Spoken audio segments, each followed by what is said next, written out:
अस्सलाम वालेकुम नाज़रीन, मैं रिजवान रफीक बाजवा रोशन साहिब वेलफेयर न्यूज़ नेटवर्क की जानब से आपकी खिदमत में हाजिर हूँ। हमारा आज का मौजू बिजली के निज़ाम के मुतल्लिक़ है कि जैसे ही शदीद बारिशों का मौसम शुरू होता है तो बिजली की ट्रिपिंग जो है वो उसकी शिकायत आनी शुरू हो जाती है।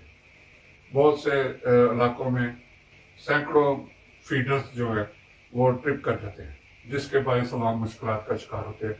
लेकिन ये मुश्किलात का अगर दूसरा रुख देखें तो इसमें अवाम का भी फ़ायदा है। बिजली की तरसील का निज़ाम इतना मजबूत नहीं कि हम उस पर कोई ख़तरात जो है वो मोल ले सकें। इसलिए ये शदीद बारिशों में बिजली की सप्लाई इसलिए मुनक़ते की जाती है ताकि कोई बड़ा जानी नुकसान ना हो।